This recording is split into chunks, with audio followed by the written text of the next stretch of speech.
tous les cyber-militants, pour tous les leaders d'opinion, pour tous ceux qui se battent pour la libération totale de la Côte d'Ivoire. Aujourd'hui, il est difficile de parler étant en Côte d'Ivoire. Mais comme nous, depuis toujours, nous avons été des personnes vraiment avec assez de conviction, avec accès de vision et des personnes engagées véritablement dans la lutte, nous osons toujours prendre la parole. Quels que soient les vents et marées, quelles que soient les difficultés, quelle que soit la tribulation, on va toujours prendre la parole. Et je l'ai dit autrefois, je l'ai dit qu'on peut faire peut-être une trêve.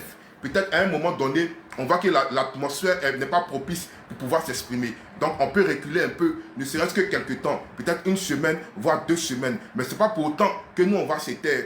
Raison pour laquelle vous avez vu que depuis la fois où ils sont allés chez mon ami Didier de Gbagbo pour aller saccager chez lui, et qu'ils sont venus aussi chez moi à la maison pour venir me prendre au niveau de avec la PLCC, vous avez vu que je suis resté dans un silence total durant quelques semaines. Mais je ne vais pas me taire, je ne vais pas me taire éternellement. Non, je ne peux pas me taire puisque je suis un militant de gauche. Je suis un éveilleur de conscience. Donc si moi je me cache, si moi je me tais, alors tous ceux qui nous suivent là, tous ceux qui ont vraiment besoin de libérer la Côte d'Ivoire, tous ceux qui veulent vraiment s'engager véritablement dans ce combat-là, eux là, quand on voit que nous on ne parle pas là, eux ils vont se sentir aussi délaissés.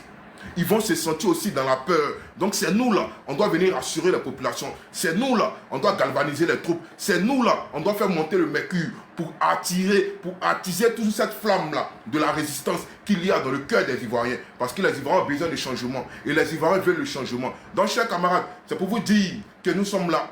Nous sommes debout et nous sommes de plus en plus déterminés. Aujourd'hui le combat là, ça ne dépend pas que de moi. Et parce que moi je ne suis rien, et je vous l'ai toujours dit, moi je ne suis qu'un simple serviteur, je ne suis qu'un simple haut-parleur. Parce qu'aujourd'hui là, nous sommes une grande machine. L'opposition c'est une grande machine. Et dans cette grande machine là, il y a le moteur, il y a comment on dit même, il y a les alternateurs, il y a les vilebéquins, il y a les pistons, etc., etc. Mais moi là, moi je ne suis qu'un simple boulon.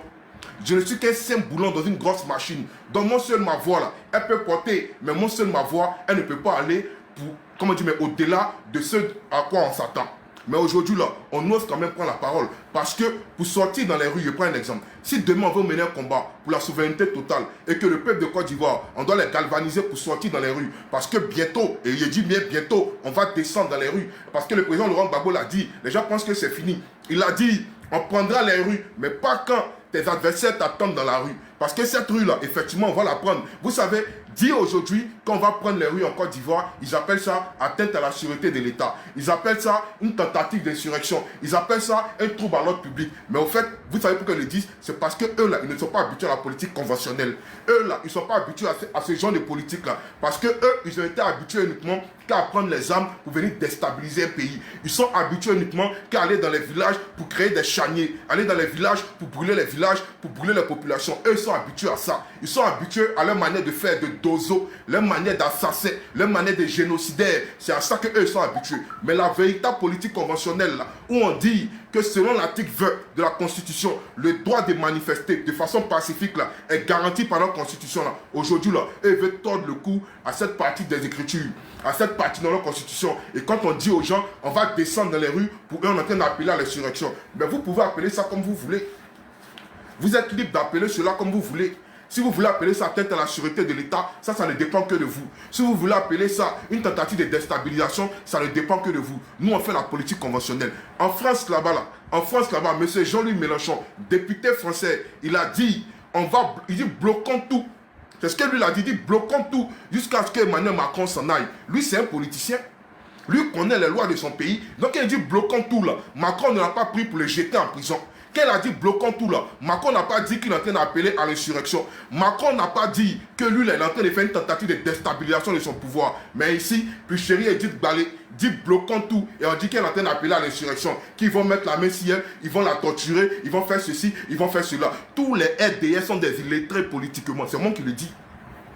Tous les RDR sont des illettrés politiquement. Ils ne connaissent rien dans la politique. Ils sont habitués à la barbarie. Ils sont habitués à la violence. Ils sont habitués à tout ce qui est insurrection. Nous là, nous ne sommes pas des insurrectionnels. Nous ne sommes pas des insurrectionnels. Il n'y a pas plus insurrectionnel que vous. Il n'y a pas plus troubleur de l'ordre public que vous. Il n'y a pas plus séditionnel que vous. Vous là, mais attends, vous là, c'est pas un secret en Côte d'Ivoire. Seulement que les gens ont peur de vous le dire. Les gens ont peur de vous le dire, mais nous, on n'a pas peur de vous le dire. Parce que ce que vous avez fait en 2002, là, Ça là, il n'y a pas plus insurrection que ça. Vous avez fait rébellion en 2002. Le 19 septembre 2002, vous avez tué Boga Doudou. Vous avez tué Marcelin Yassé. Vous avez tué Guy Robert. Mais est-ce que vous là, vous êtes des humains? Vous n'êtes pas des humains. Rien que pour le pouvoir, vous avez versé le sang innocent des Ivoiriens. Rien que pour le pouvoir, vous avez tout fait pour martyriser le peuple de Côte d'Ivoire. Rien que pour le pouvoir, vous avez créé des charniers ici en Côte d'Ivoire. Nos parents sont morts hier à Guy-Trozon. Les forces communes existent encore à Guy-Trozon. Et cette vendue là, cette ministre vendue de Anne Loto là, elle s'est mise devant ses parents à l'ouest, devant ses parents ouais, et elle a dit dans sa propre bouche qu'il n'y a jamais eu de génocide ouais. On peut être autant vendu. On peut être autant vendu. On peut vendre son âme comme ça à maman. On peut vendre son âme comme ça au diable. Mais c'est parce que tes parents même là, eux-mêmes ne se font pas respecter. Sinon normalement là, on devait la mettre au bûcher et puis on allait la brûler pour la mémoire de tous ceux qui sont tombés à l'ouest. C'est de ça qu'il s'agit. C'est de ça qu'il s'agit. On devait la mettre au bûcher et la brûler cette sorcière pour la mémoire de tous ceux qui sont tombés dans l'ouest. Des gens qui ils ont calciné à l'ouest. Des gens qui ils ont tué, ils ont inventé des femmes enceintes à l'ouest. Ils ont violé nos mamans à l'ouest. Ils ont violé nos soeurs à l'ouest. Des enfants, les a tués, les a assassinés. Et toi, tu vas venir t'arrêter devant tes parents pour venir ouvrir ta sale gueule pour dire qu'il n'y a jamais eu de génocide. Ouais. Mais vous là, ne soyez pas pressés. Vous êtes dans le gouvernement, vous mangez. Voilà, donc vous narguez la population de Côte d'Ivoire. Vous narguez le peuple de Côte d'Ivoire. Mais votre fin là, c'est pour bientôt. Ne soyez pas pressés. Ahmed Sékou Touré a dit, un peuple qui est soumis par la violence finit tôt ou tard par se révolter. Écrivez et puis gardez. Écrivez et puis gardez. Ivoirien là, c'est pas parce qu'Ivoirien a peur, je vous le dis en vérité, vous n'avez pas peur. Ne pensez pas que vous avez peur, je vous le dis en vérité, vous n'avez pas peur. Et n'ayez pas peur, parce que ce qui se passe actuellement là, ça ne dépend pas de vous. Vous avez tous été envoûtés. Le peuple de Côte d'Ivoire a été envoûté. Le peuple de Côte d'Ivoire a été marabouté. Le peuple de Côte d'Ivoire a été ensorcelé. Raison pour laquelle aujourd'hui là, on veut s'élever, mais on est dubitatif. On veut s'élever, mais nous sommes encore hésitants. Pas parce qu'on a peur, mais parce qu'ils ont fait des rituels. Ils ont fait des rituels sataniques qui fait encore que le peuple est toujours encore endormi. Mais le peuple veut s'élever. Et ils voient que le peuple est excité. Ils voient que le peuple veut se soulever. Mais ils sont encore en train d'envoyer les féticheurs. Ils sont encore en train d'envoyer les marabouts pour pouvoir toujours ensorceler le peuple. Mais tout ça, ça va finir bientôt. Tout ça, ça va finir bientôt. Peuple de Côte d'Ivoire, vous êtes un peuple vaillant. Quelqu'un qui vous dit que vous êtes un peuple peureux là, il ne pourra pas fouetter votre orgueil. Parce que nous, on vous connaît. On sait que vous êtes un peuple vaillant. Nous sommes un peuple vaillant. Nous nous sommes soulevés ici en 2004. En 2004, le peuple de Côte d'Ivoire s'est soulevé contre une nation étrangère qui venait attaquer notre pays, qui venait renverser notre président Laurent Gbagbo. Et ils avaient toute l'armée. Ils avaient un grand bataillon. Ils avaient tous les chars. Ils avaient, je ne sais pas comment dire, ils avaient des hélicoptères. Ils avaient des armes sophistiquées. Ils avaient même des bateaux, ils sillonnaient sur la lagune. Ils avaient tout. L'armée française avait tout. Mais, nous, peuple de Côte d'Ivoire, on n'a pas regardé à tout leur arsenal. On n'a pas regardé à tout ce qu'ils avaient. Mais lorsque l'appel a été lancé en 2004, nous sommes tous descendus dans les rues. Nous avons pris d'assaut les rues. L'armée française a tiré sur le peuple de Côte d'Ivoire. Les vidéos sont toujours là. Il y a un gars qui a fait balançoire sur un char. Ils ont explosé sa tête. En 2004. Ils ont tiré sur des gens. On les mettait dans brouette pour les envoyer à l'hôpital. En 2004, tout le monde était dehors. Tout le monde était dehors en 2004. Et il y avait un élan de solidarité au niveau de la population. Sans même que l'État même fasse sortir l'argent. Le peuple de Côte d'Ivoire est allé contribuer. Chacun envoyait 200 francs. Chacun envoyait 1000 francs. Chacun envoyait 10 000 francs. 2000 francs. 250. On envoyait tout. Et puis on préparait pour le peuple de Côte d'Ivoire qui demeurait sur place à l'Ivoire. Et rappelez-vous de cela. Donc si on a fait ça hier face à l'armée française, si on a fait ça hier face à une armée étrangère, les gars, c'est pas aujourd'hui là qu'on ne peut le faire. Ce n'est pas aujourd'hui là qu'on ne peut le faire. Retenez une chose, dans notre armée régulière en Côte d'Ivoire, que ce soit au niveau des forces armées de Côte d'Ivoire, que ce soit au niveau de la gendarmerie, que ce soit au niveau de la police, même si ils ont donné instruction à des unités là-dedans pour pouvoir tirer sur la population, même si ils ont donné instruction pour pouvoir mater la population, laissez-moi vous dire que parmi nos gendarmes, laissez-moi vous dire que parmi nos policiers, laissez-moi vous dire que parmi nos forces de l'ordre là, il y a beaucoup qui sont avec nous. Il y a beaucoup qui sont avec nous. Et il y a beaucoup qui en ont marre. Ils veulent un changement. Donc ne pensez pas que quand une foule de 2 millions, ou bien d'1 million, ou bien de 500 000 personnes va sortir dans les rues, ne pensez pas que l'armée de Côte d'Ivoire aura le toupet, aura l'audace, la police de Côte d'Ivoire aura l'audace de tirer sur la population. Jamais de la vie. C'est moi qui vous le dis. Jamais de la vie. Un peuple debout, un peuple qui est révolté, un peuple qui est uni, il est difficile à vaincre. Donc, chers camarades, vous voyez que ça dit que ma manière de communiquer a changé. Parce que je veux que nous nous levons. Et je suis prêt à payer ma vie. Même si on m'a arrêté, on m'a jeté en prison, même si on m'a assassiné, les gars, je serai fier de mon combat. Parce que je n'ai pas baissé mon front, je n'ai pas baissé les bras, et je continue toujours à éclairer les lanternes. Je continue toujours à galvaniser le peuple. Et c'est de ça qu'il s'agit, les gars. Et c'est de ça qu'il s'agit, les gars. Donc n'ayez pas peur. N'ayez pas peur. Je vous le dis en vérité, n'ayez pas peur. N'ayez pas peur. La force d'un peuple, ça se réside dans son union. La force d'un peuple, ça se réside dans son courage, dans sa détermination. Les gars, n'ayez pas peur. Je vous le dis en vérité, n'ayez pas peur. Excusez-moi.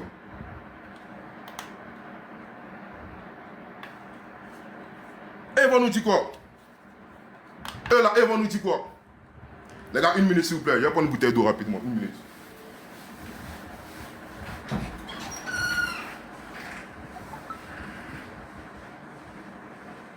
Les gars.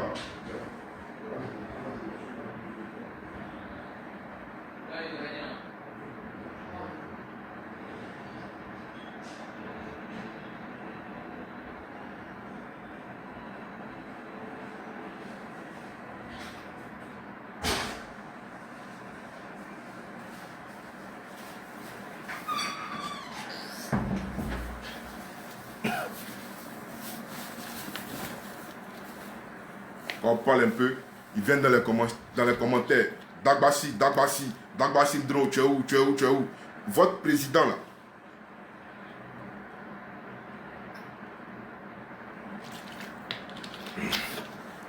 Votre président là. Que vous voulez faire passer aujourd'hui pour un guerrier. Votre président, votre mentor, votre président là. Que vous voulez faire passer aujourd'hui pour un Black Panther. Alors qu'il a le charisme d'Hello Kitty. Nous au moins on est au pays, même si on est bré, on est au pays, et puis on lance Dagbassi, comme vous appelez ça Dagbassi là, on est au pays et puis on lance Dagbassi. Voilà, on n'a pas fui, on est là et puis on lance ça. Je vous ai dit que bientôt je ferai une vidéo pour vous montrer qu'il est ici là, mais je ne suis pas pressé, mais ils ne sont pas comme ça. Nous au moins on est au pays et puis on lance pour nous. Mais votre mentor, ce pisseur là, ce sauteur de clôture là, lui s'est assis en France en 2000. En 2000, là, il était en France. Et puis lui, il a lancé mot d'ordre. Gbagbo s'est jamais assis à l'étranger pour dire à ses partisans de descendre dans les rues. Il n'y a pas plus lâche que vous, votre mentor. Il n'y a pas plus plaisantin que lui. Gbagbo, il ne s'est jamais assis en France, même à l'étranger, pour lancer mot d'ordre. Bien au contraire, en 2000, lorsqu'on voulait lui voler sa victoire, il est venu à la RTI. La RTI là, ça a cocody. Et puis c'est assis devant tout le monde. Et puis il a lancé un mot d'ordre, il descendait dans les rues. C'est ça on dit garçon. Quand on dit Woody là, Woody de Gbagbo là, ça veut dire garçon.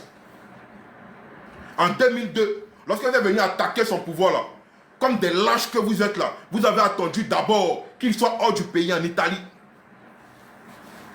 Vous n'avez pas attendu qu'il soit sur le territoire. Vous avez attendu qu'il soit en Italie. Et vous êtes venu attaquer. Mais si c'était un président lâche, si Gbagbo était un président pisseur comme le vôtre, s'il était un fuyard comme le vôtre là, un plaisantin, un sauteur de clôture comme le vôtre là, quand il était en Italie, puis ils ont attaqué là, Gbagbo il allait partir en exil. Gbagbo là, il allait partir en exil.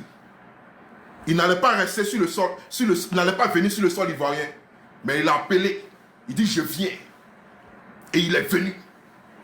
Et il a prononcé un discours. Il dit je suis là. Je ne me rappelle plus ce qu'il a dit. Il a dit on dirait, si je ne me trompe pas, il a dit celui qui brandit l'épée, je brandirai l'épée. Celui qui brandit un rameau, je brandirai le rameau. Un truc du genre. Il est venu en Côte d'Ivoire.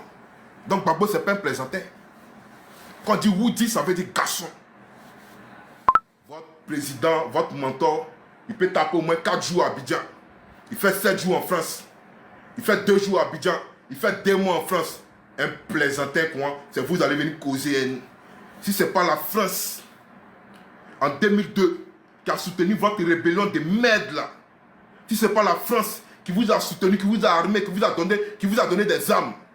Et feu, Muammar Kadhafi qui a financé votre rébellion. Avec ce bouvier de Blaise Compaoré qui a financé votre rébellion. Vous là, vous pouvez causer à nous aujourd'hui. Vous pouvez causer à nous aujourd'hui. Vous pouvez discuter à nous aujourd'hui. Vous des plaisantins, des gueulards. Il n'y a pas plus gueulard qu'un RDR. Il n'y a pas plus plaisantin qu'un RDR. Vous n'avez jamais mené une révolution en Côte d'Ivoire. Et je le dis toujours. Ce n'est pas une révolution, mais la seule chose que vous avez fait en Côte d'Ivoire, c'est faire rébellion. C'est tout. Une rébellion soutenue par une puissance étrangère. Une rébellion soutenue par la communauté internationale. Parce qu'il fallait quoi? Gbagbo, quand il est venu au pouvoir, il a trouvé des accords bidons qui avaient été signés avec l'ex-président feu Henri Konan Bédié. Et il est venu, il voit qu'on a le pétrole dans nos sols, il voit qu'on a des ressources dans nos sols, mais c'est-à-dire, comme l'impérialiste, ils viennent extraire nos ressources, et puis c'est comme si le mouvement peut coûter rougeau, non? Et puis ils s'en vendent ça à 10 000, et puis on nous donne baisser dans 10 000 là, et puis ils prennent 9 500. Mais Gbagbo l'a regardé, il s'est dit non, ça ne va pas se passer quoi? Ça ne va pas se passer quoi? Le mouvement c'est dans nos sols. Donc normalement là, si ça acquis dans nos sols là, même si nous on n'a pas les moyens d'extraire là, c'est dans nos sols. Si vous enlevez là, si on vend ça à rougeau, vous prenez bon, nous aussi on prend bon. Voici le combat de Gbagbo. Pourquoi Gbagbo s'est battu là? Voici son combat. Pourquoi ils ont enlevé Gbagbo là? Voici pourquoi ils ont enlevé Gbagbo. Parce que Gbagbo, il était dans une logique de faire 50-50.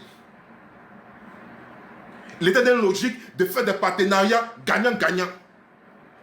Mais comme l'impérialiste n'aime pas ça, ils n'aiment pas les gens qui ont les yeux ouverts. Si aujourd'hui vous voyez qu'il y a les terroristes au Burkina Faso, si vous voyez aujourd'hui que le président Ibrahim Traoré est en train d'être traqué, il est en train d'être traité de tous les noms, c'est parce que lui là, il a la même vision que son père Laurent Gbagbo.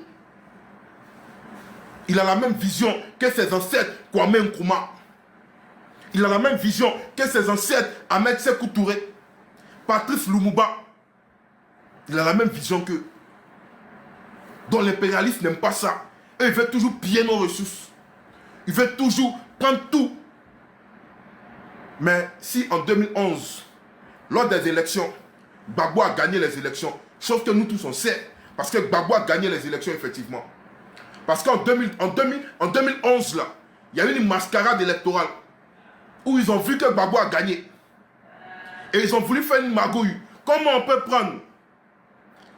prendre le président du Conseil constitutionnel et on l'envoie, une puissance étrangère qui est la France le prend et on l'envoie dans le QG d'un candidat pour aller proclamer des résultats. Gbagbo a dit, récoltons les voix. Mais ils n'ont pas voulu récolter les voix. Comment quelqu'un qui a perdu là, lui va dire récoltons les voix? Gbagbo,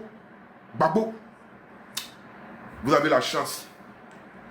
La seule chance que vous avez, vous les rebelles, vous les gens du RDR, vous les assassins, vous les génocidaires, vous qui avez tué les Ivoiriens, c'est-à-dire vous qui parlez, la chance que vous avez eue là, c'est que Gbagbo là, il a trop bon cœur, il est trop humain. Tout ce que votre président a fait aujourd'hui là, quand il fait, les gens viennent dire non, que lui joue pas son pouvoir. Ouais, lui joue pas son pouvoir. Lui c'est comme si, c'est comme ça. Au fait, c'est pas une affaire de jouer pas son pouvoir. Lui-même de nature, c'est comme ça il est. Il est méchant. Son cœur est noir. Tout en lui là, c'est noirceur, c'est opacité. C'est tout. Sinon, c'est pas parce que il joue pas son pouvoir. Sinon, on ne peut pas comprendre que quelqu'un. Toi, il y avait un mandat d'arrêt international contre toi. Sous Bédié, tu as fui. comme le lâche que tu es, sous Gueye, tu as fui, tu ne peux pas rentrer au pays. Et Gbagbo, il prend le pouvoir et il dit non, viens au pays. Malgré qu'on sait que tu es burkinabé, malgré qu'on sait que tu étais voltaïque, mais comme tu as exercé en tant que premier ministre, on dit viens au pays. Tu viens, il te donne tous tes émoluments, il te donne une rente viagère, il te donne un logement, il finance ton parti politique, il te donne le gîte et le couvert. Et aujourd'hui, voici comment tu remercies ton bienfaiteur. L'homme hier qui t'a tendu la main, lui qui a fait de toi un potentiel candidat à titre exceptionnel pour l'année 2010. Toi qui allais un dimanche pour aller trafiquer certificat de nationalité parce que tu sais que tu as exercé à la Banque mondiale, pardon, au FMI, mais c'est pas où là, en tant que voltaïque. Tu as étudié en Pennsylvanie en tant que voltaïque. On n'a pas oublié. Mais c'est Gbagbo qui a fait de toi un candidat à titre exceptionnel. On t'a donné certificat de nationalité. C'est quoi Gbagbo n'a pas fait pour vous? Son propre gouvernement. Il est allé à Makoussis. Il est allé à Pretoria. Il est allé à Ouagadougou.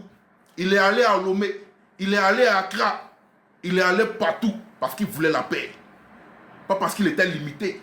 Pas parce qu'il n'avait pas les moyens pour vous mater. Mais en tant que le patriote qu'il était, il ne voulait pas mettre son pays à feu et à sang. Mais vous ne connaissez pas ça aujourd'hui. Les enfants qui sont allés marcher avant-hier ici, ils sont allés marcher selon que la Constitution le dit. Article 20 de la Constitution. Les marches pacifiques sont garanties par la Constitution. Ils sont allés marcher. Vous les prenez, vous les mettez en prison. Et aujourd'hui, vous envoyez ce monsieur arrogant, ce gros-là qu'on appelle Petit Michelet, cet arrogant notoire. Mais lui, on n'est pas pressé. Lui, là, on n'est pas pressé. Est-ce que lui, il a regardé un peu les vidéos du Yémen? Est-ce qu'il sait qu'au Yémen, là, il y a eu des ministres qu'ils ont jetés dans la boue, ils ont nagé dans le caniveau? Est-ce qu'il sait qu'au Yémen, ils ont mis rampe d'hélicoptère, et puis les gens se sont accrochés sur l'échelle, là, et puis ils sont en train de fuir au Yémen? Est-ce qu'il sait ça?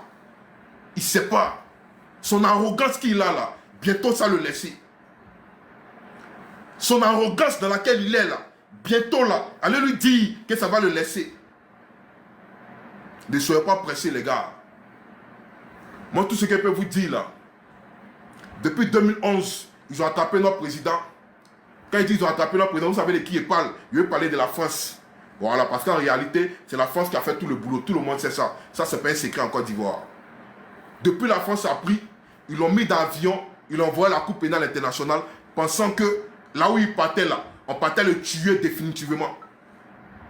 On pensait que politiquement, il partait pour mourir. Mais il est revenu. Il est revenu. Mais pour vous dire quoi, chers camarades, qui vivra verra. Nous, on n'est pas pressés. Gbagbo est passé dans le couloir de la mort. Gbagbo, il est passé dans le couloir de la mort. Il a vécu la mort et le séjour des morts. Voir Ouattara là, lui il est trop choco. Lui c'est un caniche, un chien de salon. Gbagbo c'est un chien baouli. Gbagbo il mange dans la poubelle. Vrai chien baoulé c'est Gbagbo. Parce qu'il a souffert dans la vie. Dans la politique là, en Côte d'Ivoire là, il n'y a pas quelqu'un qui a souffert que Gbagbo. Où va le gars là? Lui on lui a tout donné. Il n'a jamais fait prison. Mais c'est lui qui a tué des gens. Vous pensez que quoi? Dieu est bête? Que lui va dormir dans son sommeil, que lui va mourir? Jamais de la vie. Non. Il va payer pour tout le tort qu'il a commis aux Ivoiriens. Ça, écrivez puis gardez. Écrivez puis gardez. Vous qui taguez la PLCC là, vous, en fait, je ne sais pas ce qu'elle vous dit encore. Je vous dis toujours que PLCC là, eux sont trop petits dans mon affaire. PLCC, des gens qui sont venus chez moi à la maison et puis ils ne m'ont pas trouvé. Et puis ils n'ont pas pu mettre la main sur moi. Ça fait près de 2 semaines. C'est pas aujourd'hui qu'ils vont mettre la main sur moi. Ils sont trop petits dans mon affaire. Donc au lieu de perdre votre temps pour taguer PLCC là, taguer plutôt le FBI, taguer la CIA ou bien Interpol. Là au moins c'est bon. Mais PLCC sont trop petits dans mon affaire. Donc cherchez encore. Donc pour vous dire, chers camarades, la vie c'est un choix. Nous sommes un peuple, ça fait près de 15 ans, on souffre. Aujourd'hui là, il y a beaucoup de nos compatriotes qui sont en exil. Ils ne peuvent pas rentrer en Côte d'Ivoire. Moi, sans vous mentir, hein, moi j'ai peur de l'exil. Non, moi Dimitri, j'ai peur de l'exil. Donc moi, franchement, je ne me vois pas en train de sortir du pays. Franchement, je ne me vois pas en train de sortir du pays. À moins que peut-être il y a eu un truc en or, ou peut-être Merci Bengue, ou bien quelque chose qu'on il y a fouille. Un peu pas en gros qu'il y a coupé. Mais les moments où tu fuis, tant t'es pas au Ghana, les Wekons, moi j'ai peur de ça. Donc je préfère rester sur le sol ivoirien. Je prends toutes mes précautions. Et puis là, on menait la lutte, les gars. Le jour où ils vont mettre la main sur nous, là, ils ont mis la main sur nous. Le jour, si ce n'est pas nous que ça doit passer pour que le peuple puisse se réveiller, pour que le peuple puisse se révolter, là, nous on est prêt à payer le prix. Nous on est prêt à se sacrifier. C'est ça le vrai point. Aujourd'hui, là, on veut que tout le peuple s'élève. On veut aujourd'hui que tout le peuple de Côte d'Ivoire se lève. Je vois actuellement dans les commentaires, les gens écrivent que de la manière que tu parles là, non, tu n'es pas en Côte d'Ivoire, tu es ici, tu es là, tu mens. Moi, je ne cause pas avec vous. Apparemment, vous, c'est maintenant, vous suivez mes contenus. Vous, c'est maintenant, vous suivez mes contenus. Allez-y, sur ma page TikTok là, allez-y en bas, dans mes vidéos, vous allez voir mes contenus. Vous allez voir, comme peut-être je ne suis pas chez moi à la maison, ceux qui connaissent chez moi, vous allez voir mes contenus. Moi, je parle la langue pendue. Jamais. Je vous ai toujours dit, si nous là, ils sont venus chez nous pour nous prendre là, ils savent pourquoi ils sont venus chez nous. Il y a beaucoup de cyberactivistes en Côte d'Ivoire, non? Il y a beaucoup de vidéomans, non? Pourquoi ils ne sont pas allés chez les autres? Et puis c'est chez nous ils sont venus. Vous êtes posé la question une fois. Pourquoi ils ne sont pas allés chez les autres? Et puis c'est ce DJ de Gbagbo, ils sont allés saccager. Et c'est ce Dimitri Djougashvili, ils sont allés pour aller les prendre. Posez-vous la question. Vous n'avez rien compris encore. Vous pensez que c'est tout le monde qui a peur. Vous pensez que c'est nous tous on a peur. La peur c'est un état d'esprit. Vous pensez que ce qu'on est dedans là, c'est de l'amusement. Restez là. C'est pourquoi vous dites que vous là, vous êtes des lâches. Parce qu'en réalité, il n'y a pas plus lâche que vous. Vous, votre président au pouvoir. Et puis vous avez créé beaucoup de comptes avatars. Vous avez créé beaucoup de faux profils. Tous ces profils-là sont verrouillés. Et puis vous venez dans les commentaires, vous venez insulter les gens. Mais vous vous reprochez quoi? S'il y a des gens qui devaient être avatars, c'est nous là, on devait être avatars. S'il y a des gens qui devaient se cacher derrière les faux profils, c'est nous là, on devait se cacher derrière les faux profils. Mais pas vous. Parce que vous, votre président au pouvoir, c'est comme si on dit Gbagbo au pouvoir, et puis moi, Dimitri, ici, avatar. Mais attends, vous raisonnez comment? C'est pourquoi il dit, il n'y a pas plus lâche qu'un RDR. Il n'y a pas plus poltron, plus plaisantin, plus gueulard qu'un RDR. Parce que moi, tu viens un faux profil venir m'insulter. Tu viens un faux profil pour venir me menacer. Toi, tu n'es pas un homme, mais moi, ici, dans l'opposition, et puis tu n'es pas la visage découvert. Donc, toi et moi, là, ce n'est pas le même acabit. Toi et moi, là, ce n'est pas le même cas de figure. On se comprend, non? C'est pourquoi vous êtes et vous resterez toujours des moutons. Moutons vous êtes et moutons vous resterez. Peuple de Côte d'Ivoire, restons debout. Restons debout et engagés. La lutte là, elle n'est pas facile. Je vous l'ai dit, la lutte là, ce n'est pas la course de vitesse. Mais c'est une course d'endurance. C'est un marathon. Où le plus endurant, c'est lui qui va arriver. Un jour, je le dis toujours, un jour, one day, ça va basculer. Et ce n'est pas pour longtemps. Je vous le dis en vérité, ce n'est pas pour longtemps. Si vous voulez que nous on sorte pour venir vous rassurer là, c'est parce qu'on sait que ce n'est pas pour longtemps. Le peuple de Côte d'Ivoire, il va se soulever. Le peuple de Côte d'Ivoire va se révolter. Et nous, on va inciter le peuple de Côte d'Ivoire à se lever. Quel que soit le prix à payer, on va le faire. Parce que c'est notre responsabilité. Aujourd'hui, le seul mal, c'est que si on m'affiche et qu'on me voit, on m'arrête. Vous comprenez? On m'arrête. Donc, c'est indépendamment de ma volonté. Je suis obligé de me mettre en lieu sûr. Mais toujours éveiller les consciences. Mais demain, là, quand ils vont programmer la marche, ou bien qu'ils vont programmer, c'est-à-dire que le fait que nous tous, on doit descendre dans les rues, là, mais vous allez me voir. De la manière où vous m'avez vu le 9, là, c'est comme ça que vous allez me voir. De la manière où vous m'avez vu le 16, là, c'est comme ça que vous allez me voir. Parce que c'est Hassan Yohi. C'est Hassan Yohi. Tous nos camarades qui sont en prison, on va le faire pour eux. Tous nos camarades qui sont tombés, on va le faire pour eux. On leur doit cela. On leur doit cela. Est-ce que vous savez que récemment, là, ils ont gracié des milliers de prisonniers? Est-ce que vous êtes au courant de ça? Mais est-ce que vous avez entendu qu'ils ont libéré Ziggy? Est-ce que vous avez entendu qu'ils ont libéré les prisonniers politiques? Eux, là, il n'y a pas d'amnistie pour eux. Eux, là, il n'y a pas de reddition pour eux. Eux, là, ils n'ont pas droit à l'immunité. Mais les vrais criminels, les vrais délinquants en Côte d'Ivoire, les vrais assassins en Côte d'Ivoire, eux, là, on les amnistie. Eux, on les gracie. Mais des gens, on dit, d'après eux, ils ont troublé l'ordre public. Ils ont appelé à l'insurrection. Ils ne savent même pas c'est quoi ils appellent l'insurrection. Entre des gens qui ont pris arme en 2002 pour attaquer le pays, et puis des gens qui sont sortis pour aller marcher simplement. Entre ces deux-là, c'est qui on peut appeler insurrectionnel? Vous jouez avec les mots. Vous jouez avec les mots. Aujourd'hui, là, votre procureur de merde, là, il a fait une déclaration. Heureusement, le ministère de la Justice est venu faire un démenti. Mais lui, on n'est pas pressé. On vient à lui. Parce que c'est un procureur qui a pris parti. Même Adou Richard même là, qui était Adou Richard là, c'est pas comme ça Adou Richard prenait parti. Adou Richard qui était procureur général, procureur de la République là, il prenait pas parti comme ça. Mais lui là, a déjà montré que lui il est dans un seul camp. Mais lui on n'est pas pressé. La communication c'est une arme redoutable. La communication c'est un couteau à double tranchant. Ne jouez pas la communication. On sait de quoi on vous parle. Chers camarades, restons mobilisés, restons soudés et restons déterminés. N'ayons pas peur, rien ne peut nous ébranler. On est resté 15 ans dans l'opposition. Ce n'est pas maintenant qu'on va reculer. Le père d'Amana Picasse l'a dit lorsqu'il a lancé son mot d'ordre. Il dit, je n'ai pas l'âme d'un fuyard.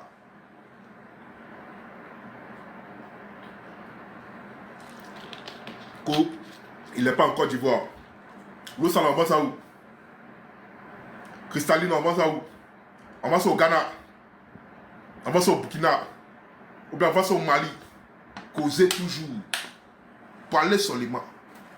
Le père d'Amana Picasse a dit, je n'ai pas l'âme d'un fuyard. Et quand il a dit là, les mêmes moutons, les mêmes illettrés du RDR, les mêmes assassins, ils ont dit quoi? Que Damana Picasse a fui le pays. Pour se donner bonne conscience là, ils disent que Damana Picasse a fui le pays. Mais on sait où ils ont attrapé Damana Picasse. Aujourd'hui, ils ont honte. Donc c'est pour vous dire, chers camarades, restons sereins. Le pouvoir là, hier ils ont dit qu'ils étaient marginalisés. Ils ont dit hier que le Nord est délaissé. Aujourd'hui là, ils ont arrangé le Nord. Aujourd'hui, les Djoula ont eu des postes de responsabilité dans l'administration. Les Djoula occupent tous les grands postes ici en Côte d'Ivoire. Ils ont eu leur temps de gloire. Ils ont eu jusqu'à 15 ans. Donc demain, là, quand on va faire changer les choses, là, heureusement que le Nord est déjà arrangé. Voilà. Donc même si on ne met plus de briques au Nord, il n'y a pas quelqu'un qui nous dit pourquoi on ne met plus de briques au Nord. Et puis on va voir maintenant s'ils sont garçons encore pour soulever les armes. On va voir s'ils sont garçons encore là pour soulever les armes. Vous pensez que vous êtes fous. Mais vous n'êtes pas plus fous. Nous tous, on est des fous potentiels. Nous tous là, on est des fous potentiels. Et puis on est là, nous tous. Mais continuez à gueuler. Continuez à parler. Babo est parti, il est revenu. Mais votre gars là, lui quand il va partir là, lui il ne revient plus. Lui là, il ne va pas mourir au pouvoir. Hein. Ne pensez pas que lui il va mourir au pouvoir. Il ne va jamais mourir au pouvoir. Bédié a connu l'humiliation. Gueye a connu l'humiliation. Babo a connu l'humiliation. Mais lui là, lui va jamais s'en sortir. Écrivez et puis gardez. Écrivez et puis gardez. L'humiliation là, il va la connaître. Tout ce que le prophète Eli Pada a dit, ça va s'accomplir à la lettre. Ils vont l'attraper et il va pisser sur lui. Vous pensez que c'est amusement, hein? Vous pensez que c'est du jeu? Les gars, où moi ici là, ne vous inquiétez pas pour moi. Moi ici j'ai un sacrifié. Ici un cabri mort. Moi ne vous inquiétez pas pour moi.